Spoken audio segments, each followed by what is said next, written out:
¿Qué tal, hermanos? Muy buenas tardes. Es un placer poder estar aquí con ustedes a través de estos medios, quizá no físicamente como acostumbramos a hacerlo, pero gracias a Dios que a través de estos medios de comunicación, a través de este tipo de recursos, nosotros podemos seguir comunicados para la honra y gloria de Dios. Es un privilegio para mí poder compartirles esta semana el mensaje que Dios tiene para su pueblo. Es importante que todos nosotros sigamos creciendo espiritualmente, que sigamos creciendo en la fe. Gracias a Dios que nosotros podemos aún con libertad poder alabar su nombre, poder compartir su mensaje, y es por eso que hoy vamos a hacer esto. Vamos a seguir creciendo y espero que este mensaje sea de bendición para ustedes, que sea de bendición para todo el cuerpo de Cristo, para la iglesia. Bueno, hermanos, vamos a hacer una pequeña oración, vamos a poner este tiempo en las manos de Dios. Vamos a inclinar nuestros rostros y vamos a cerrar nuestros ojos para poder estar en la presencia del Padre y poder darle las gracias y poder nosotros también comprometernos a poner atención en este mensaje, que nada ni nadie nos distraiga, que podamos nosotros estar dispuestos y con los ojos en Jesús para poder escuchar y entender. Padre Santo y bendito Señor, te damos las gracias, te damos la gloria, la honra y la alabanza porque solamente tú eres digno, mi Dios. Estamos hoy delante de ti, Señor, dándote gracias porque a través de estos medios podemos comunicarnos entre hermanos, puede la iglesia estar comunicada, Padre, y seguir creciendo en su vida espiritual, seguir creciendo en la fe, mi Dios. Te damos gracias, Padre, por este tiempo en el cual vamos a poder reflexionar de tu palabra una vez más, Señor. Yo te pido que tú abras, Padre, el entendimiento, que cada uno de mis hermanos que hoy escuchan este mensaje comprendan cuál es el significado y cuál es el propósito de esto, Padre. Sin más, mi Dios, que decir, te damos las gracias y te pedimos, Señor, que tú seas con nosotros en este tiempo. En el nombre de tu Hijo amado, a ti sea la gloria y la honra, Padre, por los siglos de los siglos. Amén, mi Dios. Amén. Bueno, cuenta una historia que una mañana muy fría en Corea existían unos soldados que se alinearon cerca de un camión cocina para poder tener ese desayuno, para tener su almuerzo correspondiente aquel día. Pero también estaba un corresponsal del periódico. Este vio a uno de los soldados, se le quedó mirando, él estaba barbón, cubierto de lodo y muy cansado. El corresponsal le preguntó al soldado y le dijo: si yo pudiera lograr que Dios le diera a usted lo que más desea, ¿qué le pediría? El soldado permaneció un tiempo en silencio y por un instante meditó, y entonces fue cuando él respondió y dijo lentamente: le pediría que me diera el día de mañana. Aquel soldado tenía la esperanza de un día más. Aquel soldado tenía la esperanza de que pudiera haber más tiempo para él. Él lo que pedía era un día más, porque él sabía que en cualquier momento el tiempo para él se pudiera acabar. El tiempo, qué valioso, caro e irrecuperable es. Sin embargo, es aquello que más descuidamos y que más sin darnos cuenta estamos mal invirtiendo. Hablo del tiempo perdido, no aquel de que se pierde ociosamente con X actividad que a lo mejor no nos trae nada bueno y que podemos estar aprovechándolo en otras cosas seculares, ¿por qué no? Por así decirlo. Pero no hablo de ese tiempo, en el sentido en el que quiero hablar ahora, es el tiempo en el que debemos aprovechar de una manera extraordinariamente. Es aquel tiempo que se aprovecha para la eternidad, tu tiempo con Dios. Ahora, podemos pensar y decir, tal vez yo paso tiempo con Dios, y sí, qué bueno que lo haces, amén por eso, hermano, pero también debemos preguntarnos qué clase de tiempo es el que pasamos con Dios, qué clase de tiempo es el que le estamos dando a Dios, sobras o primicias, lo mínimo o lo máximo, de calidad o solamente es un tiempo superficial, y cómo se desarrolla también nuestro crecimiento espiritual y nuestro carácter cristiano en relación a todo ello. Ahora, quiero que me acompañen a Juan 15, del versículo 1 al versículo 11. Vamos a meditar en esta porción de la palabra. Yo soy la vid verdadera, y mi Padre es el labrador. Toda rama que en mí no da fruto, la corta, pero toda rama que da fruto, la poda, para que dé más fruto todavía. Ustedes ya están limpios por la palabra que les he comunicado. Permanezcan en mí, y yo permaneceré en ustedes. Así como ninguna rama puede dar fruto por sí misma, sino que tiene que permanecer en la vid, así tampoco ustedes pueden dar fruto si no permanecen en mí. Yo soy la vid y ustedes son las ramas. El que permanece en mí, como yo en él, dará mucho fruto. Separados de mí no pueden ustedes hacer nada. El que no permanece en mí es desechado y se seca, como las ramas que se recogen, se arrojan al fuego y se queman. Si permanecen en mí y mis palabras permanecen en ustedes, pidan lo que quieran y se les concederá. Mi Padre es glorificado cuando ustedes dan mucho fruto y muestran así que son mis discípulos. Así como el Padre me ha amado a mí, también yo los he amado a ustedes. Permanezcan en mi amor. Si obedecen mis mandamientos, permanecerán en mi amor, así como yo he obedecido los mandamientos de mi Padre y permanezco en su amor. Les he dicho esto para que tengan mi alegría y así su alegría sea completa. La alegoría de la vid. Esta nos hace reflexionar sobre la importancia que tiene la permanencia en Cristo y el fruto de la vida cristiana proveniente de ella. Y no gracias a nuestro propio esfuerzo, no gracias al esfuerzo humano. Cuando nosotros analizamos esta descripción que Jesús hace de sí mismo como la vid verdadera, debemos tener en cuenta este trasfondo. Este pasaje es equivalente a la idea paulina de la iglesia como cuerpo de Cristo y de estar en Cristo. Los dos escritores quieren exponer esta relación vital que hay entre Cristo y los suyos, entre Cristo y su iglesia. Jesús comienza diciendo de él mismo: yo soy la vid verdadera. En cuanto al yo soy que él menciona en esta frase, esta va seguido de una información extra, que es: mi Padre es el viñador. Jesús es la vid, la iglesia no es más que las ramas que están en ella. Y Jesús no es tan solo la vid, sino que es la vid verdadera. En el Antiguo Testamento, la vid representa a Israel, y el uso de este adjetivo como verdadero en este contexto apunta quizá a que Israel es la rama degenerada que nosotros encontramos en Jeremías 2:21, que ahora ha sido sustituida por la vid verdadera. Una referencia al Padre. El Padre y el Hijo nunca son entidades separadas, que actúan de forma inconexa, sino que actúan siempre de forma unida, en conjunta, y el énfasis de esta figura es también en el fruto que produce el estar permanentes en Cristo. Y esta es la única razón por la cual se cultiva una vid. El fruto no solamente es deseable, sino que también es obligatorio. Es la única razón de ser de la vid. Es para eso que ha sido creada. Pero también la poda sirve para asegurar que habrá fruto.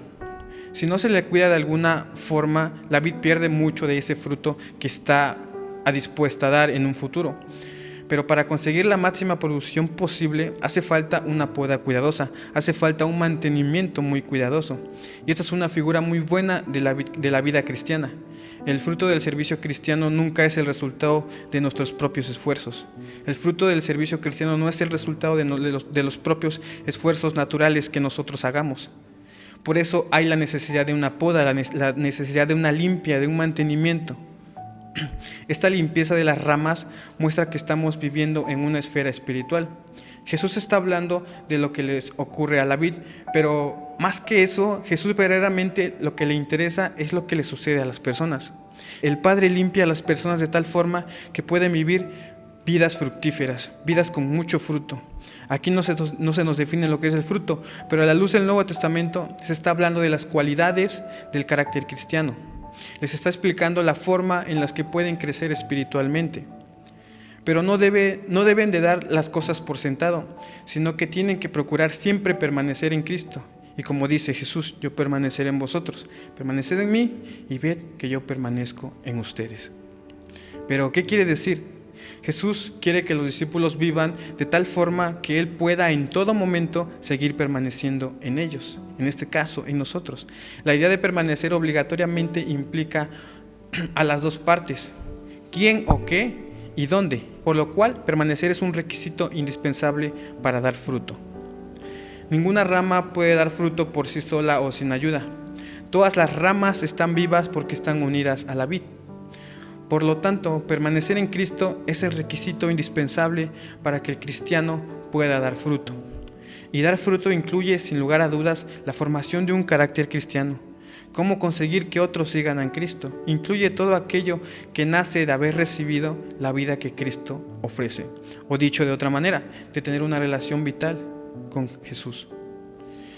Los que permanecen en Cristo y tienen a Cristo permaneciendo en ellos darán mucho fruto, darán un fruto en gran cantidad.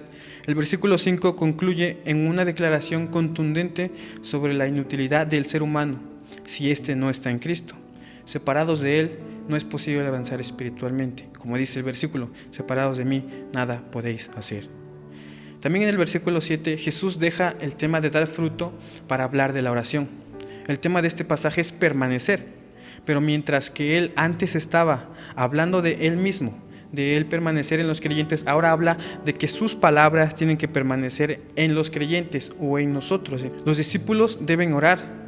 Las oraciones de aquellos que verdaderamente permanecen en Cristo serán alzadas en el nombre de Cristo, es decir, de acuerdo con todo lo que Cristo es y de todo lo que Cristo representa. Y si verdaderamente están permaneciendo en Jesús, vivirán una vida en obediencia a las palabras de Cristo. No pasemos también por alto la importancia de la frase mis palabras. La enseñanza de Jesús es muy importante. Cuando los creyentes permanecen en Cristo y las palabras de Cristo permanecen en ellos, viven una estrecha relación con Cristo. Entonces sus oraciones estarán de acuerdo a la voluntad de Dios. Como lo mencioné en un principio, en el Antiguo Testamento se hace una alusión a Israel como la representación, a la vid como representación de Israel.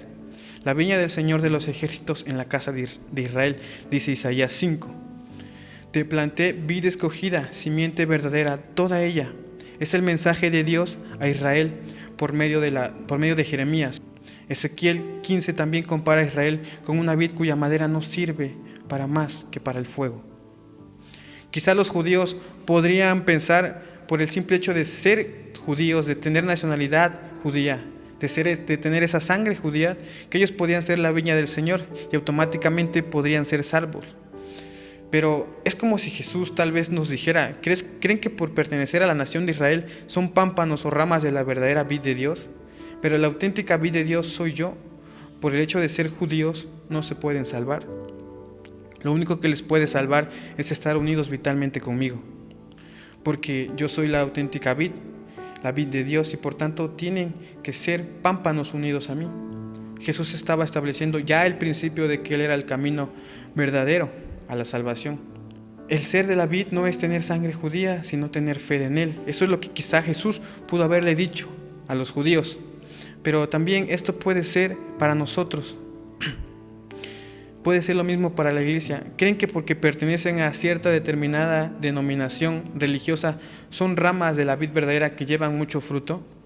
¿O por el hecho de ir a la iglesia cada domingo son pámpanos o ramas que llevan mucho fruto? Lo único que nos hace ser pámpanos que realmente lleven frutos es la abundancia de estar unidos con Cristo permanentemente. Ninguna fuerza externa puede poner a una persona en la debida relación con Dios, sino solo la comunión con Jesucristo. Jesús dice también a sus seguidores, o tal vez pudo pensar de ellos, algunos de ellos son unos estupendos pámpanos, productores suyos, y otros no lo son, sino que no dan ningún fruto. Los judíos tal vez se negaron a aceptar a Jesús, por tanto eran pámpanos o ramas estériles y secas. Los cristianos, cuyo cristianismo también solamente es una pura profesión sin práctica, como se definen muchos creyentes pero no practicantes, también son ramas secas. Los cristianos que tal vez somos inútiles, todo hojas, pero nada de fruto. Los cristianos que oyeron el mensaje y lo aceptaron, pero por las circunstancias lo abandonaron. Es decir, no permanecieron en él, sino que se convirtieron en traidores del maestro al que habían jurado y perjurado estar comprometidos a servir, como el ejemplo de Judas. Así que hay tres maneras en que nosotros podemos ser ramas o pámpanos improductivos. Una podría ser el poder negarnos a escuchar a Jesucristo, como en el caso de los judíos. Podemos también escucharle y luego confesarle de labios para afuera, pero sin acciones, sin llevar ese gran fruto. Podemos también aceptarle como maestro y luego, en vista de todas las dificultades, de todas las situaciones difíciles, se nos presenta tal vez el deseo de vivir ya nuestra vida abandonándole a Él, es decir, no permaneciendo en Él. Bueno, ahora, supongamos que una persona es débil. Ella ha caído en una tentación, ha hecho un lío de su vida. Ahora está deslizándose hacia un estado de degeneración mental, moral y físico. Ahora supongamos que también tiene un amigo de carácter fuerte y amable, que la rescata de esa degradación en la que ha caído. Solo hay una manera en la que puede mantener su reforma, y mantenerse en el buen camino, manteniéndose siempre en constante contacto con quien le ha otorgado su ayuda, con quien le ha otorgado su amistad. Si éste pierde el contacto, todas las probabilidades apuntan a que otra vez sus debilidades se le impondrán nuevamente. Las viejas tentaciones le saldrán otra vez y caerá. Su salvación depende de que se mantenga en un constante contacto, comunión con aquel que es de carácter fuerte, que es su apoyo, en este caso su amigo. Muchas veces una persona derrotada por el vicio o por la vida ha ido a vivir con otra que le ha ofrecido su ayuda. Mientras se mantuvo en aquel hogar, en aquel lugar y con aquella compañía, todo pareciera ir muy bien. Pero cuando salta nuevamente esa barrera y vuelve a lo suyo, vuelve a caer. Tenemos que mantenernos en contacto con el bien para poder derrotar el mal. Mantenernos en Cristo es algo así. El secreto de la vida de Jesús era su constante comunión, su constante contacto con Dios. Con frecuencia Él se retiraba a orar en algún lugar solitario, a encontrarse con su Padre. Debemos también nosotros mantener ese contacto con Jesús. No podemos hacerlo a menos que nos lo propongamos nosotros mismos. Por ejemplo, tal vez orar en las mañanas, aunque sea solo un momento, es como tomar un antiséptico que nos dura todo el día, porque no podemos salir de la presencia de Cristo a tocar cosas malas. Permanecer en Cristo será una experiencia que no se podrá expresar con palabras, será un constante contacto con Él. Organizar la vida y la oración, el silencio, de tal manera que nunca haya un día en que nos podamos olvidar de Él. Por último, fijémonos en que aquí se establecen dos cosas acerca del buen discípulo. Número 1, que enriquece su vida misma. Su contacto con Jesús lo hace fructífero. Número 2, que da gloria a Dios. El ver una vida así hace que la gente piense en Dios, hace que la gente inmediatamente tenga su pensamiento en Dios. La mayoría de los cristianos dan gloria a Dios de esa manera, con nuestra vida y conducta, aquello que vendrá de nuestra permanencia de la vid verdadera, que es Cristo. El tiempo de comunión con Dios es muy importante en la vida cristiana, pues realmente esa es la base para la realización de todas las cosas, para nuestro diario caminar, para nuestro diario vivir. En el lapso de toda nuestra vida pasaremos por diferentes circunstancias, por diferentes situaciones adversas, de las cuales nos traerán confusión, desánimo, tristeza, miedo y un sinfín de sentimientos negativos. Un montón de emociones negativas. Para poder enfrentar todas aquellas situaciones, nosotros debemos tener un carácter cristiano, un carácter como el de Cristo. Hoy existen diferentes actividades que nosotros conocemos como disciplinas espirituales: lectura bíblica, oración, ayuno, devocionales, discipulado, etcétera, etcétera, las cuales son la forma de permanecer en Cristo. Durante nuestra vida son las que van a formar ese carácter cristiano, un carácter y actitudes como las de Jesús, que es el mejor ejemplo para nosotros, en quien nosotros podemos ver aquellas características que debemos desarrollar. Los grandes hombres de la Biblia como Abraham, Moisés, David, Daniel, Pedro y Pablo, por citar solamente algunos, fueron distinguidos por una consciente y sólida vida de oración, marcada de una profunda devoción con Dios. El carácter santo y piadoso de estos hombres fue en gran medida producto de la íntima comunión con el Señor. También a través de la historia podemos encontrar a otros personajes. Por ejemplo, Martín Lutero, él fue el gran reformador del siglo XVI. Él empleaba de 2 a 3 horas diarias en sus devocionales. Samuel Rutherford es el pastor presbiteriano del siglo XVII que se levantaba a las 3 de la mañana a tener un encuentro en oración con Dios. David Brainerd, el conocido joven misionero americano del siglo XVIII, llamaba a sus devocionales sus deberes privados. También el teólogo y predicador escocés del siglo XIX, Robert Murray, decía: yo necesito emplear las mejores horas en comunión con Dios. Es mi más noble y fructífero empleo y no debe ser arrojado en un rincón. Nuestro Señor, durante su vida humana, tenía una frecuente comunión con su Padre, el cual le brindaba todo lo necesario para poder seguir con su misión. La fortaleza, la fuerza, la valentía y el ánimo la recibía mediante esa comunión directa con su Padre. Por eso los creyentes debemos ser diligentes, cuidadosos y esforzados en eso, en obedecer este mandato bíblico, asegurarnos que estamos reservando un tiempo durante el día para dedicarnos a la oración, a la lectura y a la meditación de las Escrituras. Esta disciplina debe ser practicada con celo y fervor. No hay santidad sin una vida en oración. No hay progreso espiritual sin comunión con Dios. No crecemos a la semejanza de Cristo sin una vida devocional. En un sentido el ser como Jesús es caminar como Él anduvo. Y si nosotros miramos a los evangelios, descubrimos que la oración era parte central del diario vivir de nuestro Señor. Marcos 6:46 y Lucas 22:41. Es por ello que hoy debemos seguir el vivo ejemplo de nuestro Señor, quien nos ha mostrado el camino y nos ha puesto el ejemplo de su obediencia y comunión. Quizá hoy tú puedes pensar y tú me puedes decir, bueno, sí, es que tú tienes mucho tiempo para hacer todas estas cosas, pero yo trabajo 10 horas diarias, yo voy a la escuela quizá y tengo muchísima tarea. Tal vez en este tiempo, por el hecho de tener ahorita una educación en línea, se aumentan las actividades y tenemos menos tiempo. Pero bien es cierto que todos tenemos cosas que hacer, ya sea el trabajo, la escuela, cualquier actividad. Pero el trabajo que nos toca hacer a nosotros es ese, el brindarle a Dios ese tiempo de calidad, siendo una primicia y ponerlo por encima de todo. Cuán fácil sería si solo nos dedicáramos a eso, a la obra, a Dios, sin tener otras ocupaciones. Quizás sería la manera más fácil de poder estar en una comunión directa con Dios. Pero sí, nosotros tenemos tantas cosas que hacer. Pero ese es el esfuerzo que nosotros debemos hacer. El poner a Dios sobre todas las cosas. El poner a Dios antes que todas las cosas. Y ver cómo todo esto es claro para nuestra ayuda, para nuestro caminar cristiano, para nuestro crecimiento en la fe.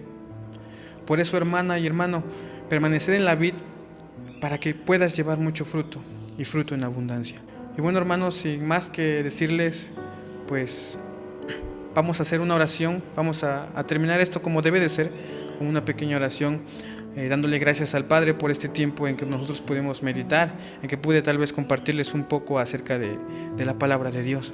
Y que todo esto quede en nuestros corazones y nos ayude a poder seguir caminando en este diario vivir, en este diario caminar cristiano. Vamos a inclinar nuestros rostros y vamos a dar gracias. Padre Santo y bendito Señor, gracias nuevamente. Estamos delante de ti otra vez, Padre, para agradecerte por este tiempo, Señor, en el cual pudimos nosotros estar en comunión contigo, Padre, a través de este mensaje, a través de esta palabra, mi Dios. Te damos gracias, Padre, por estos recursos que tenemos, Señor, para poder seguir en comunicación. Te pido, Padre, que esta palabra quede grabada en los corazones de cada uno de los que la escucharon, mi Dios. Y que puedan, Señor, llevarla a la práctica. Que podamos poner, mi Dios, a ti, Señor, ponerte a ti, Padre, antes que cualquier cosa. Que podamos, mi Dios, darte las primicias de nuestro tiempo y darte, Padre, un tiempo de calidad, no solamente un tiempo superficial. Gracias, Señor, porque eres bueno y porque sabemos que tú sigues con nosotros, Padre. En el nombre de Jesús te agradecemos por todo esto, Padre. A ti sea la gloria y la honra, Señor. Amén y amén. Bueno, hermanos, pues es un gusto haber podido compartir con ustedes este pequeño mensaje, esta pequeña porción de la palabra. Y pues estamos a la espera de volver a regresar a la iglesia, de poder estrechar nuestras manos y darnos un abrazo como hermanos en Cristo. Sin más que comentarles, les doy las gracias por haber escuchado y pues nos vemos muy pronto. Que Dios los bendiga a todos y que se la pasen muy bien en sus casas.